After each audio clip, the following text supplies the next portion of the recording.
alive, God is alive, God is alive. Why is it cold? God is alive, God is alive. Bon ben, on n'est toujours pas des comédiens, hein. Non, c'est vrai, c'est vrai. On essaie, hein. Voilà. Bon, ben bienvenue sur la chaîne. Toujours Julien pour les fondamentaux. Et Alex côté technique. Bienvenue à tous pour cette nouvelle vidéo du vendredi. Oui, tout à fait. N'oubliez pas de nous faire un petit notification, un petit like, un petit partage, on appréciera. Ah ouais. Cette intro, elle était sympa. Elle était sympa. Et alors beau, c'était hein. quoi? Ben, il y a quand même des petits malins, des petits jeunes. J'ai trouvé ça énorme. On les a adorés. Qui ont envoyé avec un projecteur Studi Bitcoin avec le logo ou sur Bruxelles, bien sûr, la Commission européenne. C'est énorme, c'est énorme. Vraiment bravo à eux. Je sais pas si ils nous écoutent, peut-être pas, mais en tout cas bravo. Alors. J'allais dire cette semaine, non, cette fin de semaine, on va voir quoi? On va voir des news, on va voir aussi ce qui se passe un petit peu côté Bitcoin. Ouais, Link et Inch aussi, on voulait revenir dessus. Ouais. On va faire tout un petit horizon voilà, là-dessus. un petit horizon pré-week-end. Allez, c'est parti. Bon, alors encore un qu'on ne connaissait pas. Bon, malheureusement, on ne peut pas tous les connaître. On est vraiment désolé, on a regardé. Caspa, en fait, on dit qu'on le connaît pas. On l'a vu arriver tard. Ça veut pas dire qu'on le connaît pas, mais on l'a vu arriver tard. De mining, c'est un petit peu. Ouais, qui surfe un petit peu sur les fondamentaux du Bitcoin, en disant ça c'est un futur Bitcoin. Bon, on en a entendu plein de fois, ça avait des effets d'annonce. Mais en fait, ce qui est intéressant, c'est qu'on voit d'autres choses là sur cette semaine, ce qui est très très intéressant, et nous on attend ça avec impatience, c'est les gros qui se réveillent, les mastodontes. Voilà, exactement. Donc on peut dire XRP, bon vous le connaissez, ADA, XLM Lumens qui est un ancien projet des patrons de XRP, tout qui est très bien. Link qui commence à se réveiller aussi un petit peu, qui se décorale du Bitcoin. Bref, c'est plutôt pas mal. Ça, c'est ce qu'on veut. Parce que quand on voit que des petits projets qui pumpent, pour nous, il n'y a rien de lancé. Oui, et puis de toute façon, il n'y a pas de liquidité. Exactement. Donc, et quand les volumes arrivent massivement avec la Smart Money va faire un ou deux coups peut-être sur Caspadé et sur d'autres, mais c'est surtout sur les gros projets qui ont du fondement. Donc du coup, pour cette semaine. Alors, qu'est-ce qui nous est arrivé cette semaine? Bon, on a vu l'Assemblée nationale. Bon, comme tu titrais aussi un petit peu sur Twitter, on se doutait bien que si la réforme des retraites ne passe pas, je sais que tous les influenceurs les plus gros en crypto ont essayé de faire barrage. Malheureusement, c'est plus compliqué que prévu. Bon, en tout cas, il faut être PSAN et comme personne n'est agréé PSAN, ça va tout le monde sera interdit. Voilà, donc voilà, au moins c'est réglé. Bon, nous, Balek, nous on s'en fiche, parce qu'à la limite, on est sponsor de personne. On ne dit pas que ça viendra, mais bon, c'est encore des lois qui sont faites sans les personnes concernées et à l'insu des personnes concernées. C'est dommage parce que ça ne veut pas dire que tout est à jeter. Il y a beaucoup d'influenceurs qui donnent des bonnes indications, qui même forment. Et je trouve que justement, ça évite d'avoir des bulles spéculatives trop énormes et quand elles éclatent, ça fait énormément de dégâts. Donc ça, c'est un petit peu dommage parce qu'en fait, aujourd'hui, un influenceur qui se croit bon ou qui soit mauvais, peu importe, mais en tout cas, il ne se sentait pas menacé par le fait de dire qu'il était sponsor et que quand il parlait de Bybit ou quand il parlait de Ledger ou quoi que ce soit, il n'avait pas peur de dire qu'il était sponsor. Donc au moins, on avait cet éclairage-là. Cet éclairage-là, on risque de le perdre parce que certains qui sont habitués à avoir des gros salaires avec cela, d'un coup, on leur retire, ils vont trouver des combines. Ils le diront plus. Ou ils le diront plus. Et les lésés, ce seront toujours les utilisateurs qui, eux, ne vont pas arrêter de faire ce qu'ils veulent faire de leur argent. Vous inquiétez pas, pour les casinos, pour la Française des Jeux, tout va bien. Que circuler, il n'y a rien à voir. Eux, ils peuvent continuer. Il y en a même qui disent, autant parler donc à la francophonie hors France. Oui. Bon, il y en a qui jouent. Bon, voilà. Vous voyez que c'est un petit peu ridicule. C'est ridicule. Bon. Les NFT sont pas concernés. Parce qu'on se doute qu'ils doivent être un petit peu de mèche, que quelques députés doivent avoir des petits singes, tu vois. Oui, non, c'est ridicule. Bon, alors que vous inquiétez pas, la blockchain n'en a rien à faire de tout cela et c'est des épiphénomènes. Par contre, ce qui sera plus intéressant… On a déjà Hong Kong qui lance un petit fonds 100 millions de dollars, ce qui est très bien aussi. Tout à fait. Ça montre… c'est pareil. Tout à fait, c'est le narratif qu'on vous a dit. Ceux qui l'ont pas compris, depuis longtemps, il y a depuis quelques semaines, voire quelques mois, une guerre ouverte et maintenant visible entre les États-Unis et la Chine est lancé. Quand Binance est attaqué, on me disait mais non, mais Binance n'est plus vraiment chinois. Alors si, CZ est chinois et de grosses plateformes trade chez CZ, chez Binance. Et aujourd'hui, vous trouverez des articles où ils montrent vraiment la corrélation entre les deux. Justin Sun avec Tron, c'est également la Chine, ils ont été attaqués récemment. Donc n'ayez pas peur, la guerre est bien là et à nous de savoir où se positionner par rapport à tout ça. Oui, pour Binance, qui est un petit peu dans le trouble rapidement. Ouais. Alors c'est un problème justement qu'il aurait pioché un petit peu, qu'il aurait utilisé ses revenus pour trader, pour augmenter justement ses revenus. Il est attaqué aussi sur plusieurs choses, comme quoi il annonçait à certaines whales, grosses baleines de sa plateforme, qu'ils n'étaient pas, qui n'étaient pas recherchés ou qu'il n'y avait pas d'enquête à leur encontre. Bref, des petits délits d'initiés, etc. Comment ça va se finir? Soit par une grosse amende, mais ils ont les poches profondes, ou soit un procès, perte un petit peu de crédibilité, mais qui reviendra. Bref, FUD classique. C'est encore du FUD, peut-être plus ou moins importante. Rappelez-vous, les FUD n'inversent pas une tendance, soit elle appuie, soit elle ne fait que glisser dessus. Ça, on vous l'a toujours dit. Même le Covid, qui a vraiment mis un trou dans le cours, n'a eu un effet que de 3 mois sur le cours qui avait déjà amorcé une hausse. Voilà. En revanche, quand le Bitcoin dévisse et qu'on a un bear market, oui, une FUD va venir complètement appuyer la tendance et va accélérer la déroute. On l'a vu avec Luna en l'occurrence. Donc voilà, n'ayez pas peur. C'est même au contraire, dites-vous qu'il y a énormément de FUD en ce moment et que fait le Bitcoin? Quand les FUD rebondissent sur le cours du Bitcoin et que même tu les envoies valdinguer, c'est un signe hyper bullish. Voilà, on se répète, on est désolé, on insiste, on n'est pas permaboule, vous inquiétez pas, nos indicateurs sont bien en place. Quand ça se retournera et de manière sérieuse, on sera les premiers à vous le dire. Mais là aujourd'hui, qu'est-ce que vous voulez que je vous dise de plus? C'est haussier. C'est comme ça. Voilà. C'est vrai, c'est comme ça. Bon, du coup, on attaque direct à... allons-y. Allez, l'analyse du Bitcoin, c'est parti.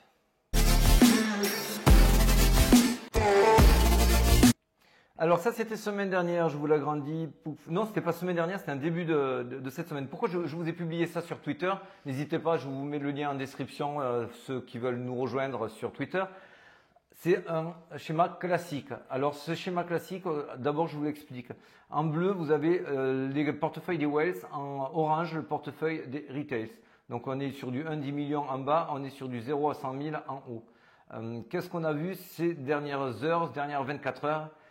Même 48 heures pour être précis, on a vu qu'il y avait un pump qui était initié par des whales et un dump en suivant. On l'a revu juste après, donc c'était hier, avec derrière un dump. Qu'est-ce qui s'est passé chez les retails? Les retails, ça continuait à mener du fear, de la peur, et ils ont vendu progressivement toutes leurs mains. Ça, c'est classique. Alors, de deux choses l'une, soit c'est les whales qui se contrent, et donc ça fait un effet de peur sur les marchés, et du coup, les petites mains vendent. Oui, ça peut être des combats aussi de baleines. Ça peut être des combats de baleines. Le truc, c'est qu'on voit que le cours reste quand même haussier sur ces bagarres-là. Donc, pour l'instant, moi, je préconise plutôt le scénario de whales qui sont vraiment à la manœuvre. D'ailleurs, c'est un petit peu ce qu'on voulait, secouer le cocotier.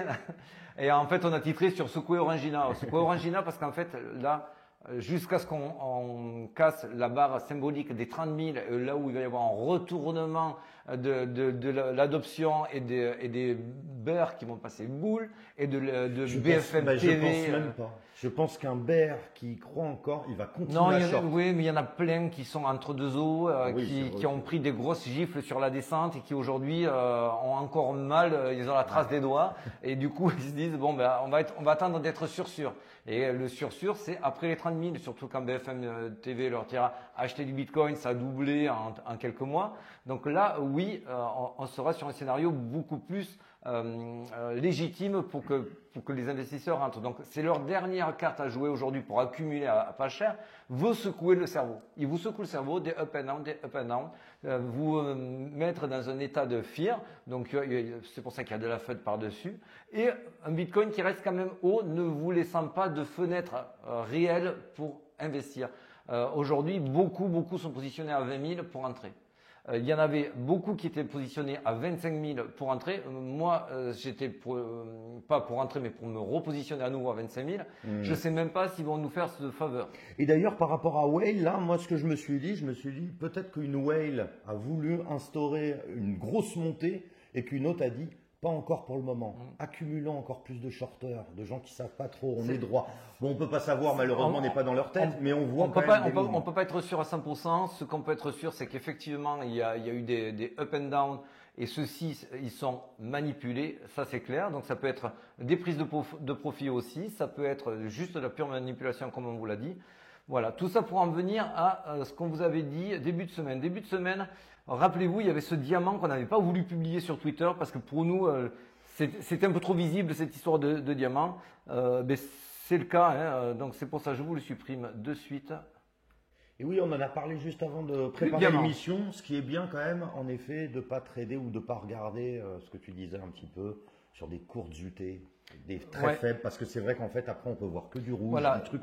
Là, sur ce graphique-là, on est en 4 heures. Si vous passez en 1 heure, vous allez voir des M-top, des imbalance à aller chercher. Donc, vous allez encore vous brouiller le cerveau, vous torturer, et c'est ce qu'ils veulent, vous mettre un petit peu dans le doute. Effectivement, aujourd'hui, ils vous font un gros shake-up entre les 29 000, on résume rapidement, et les 26 500. Alors attention, je vous ai laissé, c'est pas impossible qu'on retourne quand même dans les 25 000, il y a une zone d'imbalance. Avec un trou dans la value qui est ici, là où il y a le dollar, c'est pas impossible. En tout cas, comme je vous avais dit lundi en fin de vidéo, c'est probablement un fake out qui. Non, j'ai pas dit que c'était probablement. J'ai dit qu'il y a une probabilité pour qu'il y ait un fake out et qu'on aille tester les 29-30 000. Bon, c'est à peu près ce qui s'est passé. Donc aujourd'hui, l'histoire du diamant est invalidée. Ça ne veut pas dire qu'on ne peut pas quand même retourner dans les 25 000. Bien sûr. Si on retourne dans les 25 000, qu'est-ce que ça change? Rien. Si on retourne dans les 25 000, c'est des opportunités. Une invalidation, ça serait dans les 18, 20 à peu près. Alors là, on se dirait, ah mince. Et encore, ça serait une invalidation court terme. Il faudrait vraiment qu'on s'installe sur des semaines et des semaines sous ces niveaux. Sous ces niveaux-là. Donc pour l'instant, on en est loin. Même très loin. Aujourd'hui, c'est tellement visible qu'on est nombreux à attendre à 25 000 qu'on n'est même pas sûr que ça y retourne. Donc moi, je ne vous cache pas, hein, j'avais mis un ordre pour relancer du long et des achats. Bon, bien sûr, comme beaucoup. Moi aussi. Et le marché ne va pas là où vous aimeriez qu'il aille. C'est comme ça. Donc, quel est le scénario probable maintenant pour les jours à venir? Les jours à venir, on a quand même le Bitcoin qui est très haussier, très costaud. Je vais vous tracer une ligne de tendance qui est en train de se dessiner. Ça date d'aujourd'hui, vous voyez, cette ligne de tendance. On voit quand même qu'on rebondit sur cette ligne et forcément, à un moment donné, on va venir s'étouffer sur la résistance. Donc, il y aura forcément un retest à 29 000, 29 000 et quelques. Tant qu'on ne s'installe pas au-dessus des 29-30 000 de manière concrète, ça se traduirait par quelque chose comme ceci.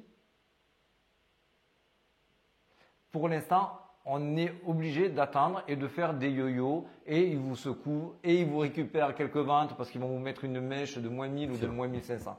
Donc ça, on est sur du classique. Par contre, n'oubliez pas de regarder ce soir, expiration hebdomadaire, mensuelle, etc. Si ça clôture bien, on va dire bien dans le vert, c'est fait quand même une clôture mensuelle, une grosse bougie verte.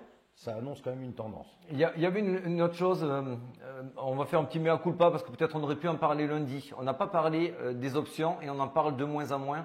Les options, pour ceux qui ne connaissent pas, je vous le mets, c'est ici. Donc les options vous donnent un max pain price, c'est un prix moyen. En fait, c'est grosso modo, pour ceux qui ne connaissent pas, il y a une salle de jeu. Dans cette salle de jeu, il y en a qui vont parier le Bitcoin qui sera à tel prix. Si c'est en dessous du cours, on appelle ça des puts. Oui. Et les calls. Tu t'endors bien. Non. Et si c'est au-dessus, si c'est un pari au-dessus du cours actuel, on appelle ça des calls. Ils sont représentés en vert si c'est des calls et en rouge si c'est des puts. Donc, on fait la moyenne des uns et la moyenne des autres, et ça nous donne le Max Pain Price, qui est un prix moyen où tout le monde. Et Max Pain, on l'appelle un peu la souffrance, le pain. C'est-à-dire, c'est là où il y a le plus d'argent. C'est là où le marché a le plus intérêt à dégommer du monde. Voilà, exactement. En fait, donc, ce prix-là, il était à 24 000 aujourd'hui. C'était une date d'expiration où il y avait pas mal de centaines de millions. Beaucoup se sont dit, oula, il est à 24 000 le Max Pain Price. Ça veut dire qu'il va à 24. Donc, ça va aller à 24. On vous mettra aussi le lien en description.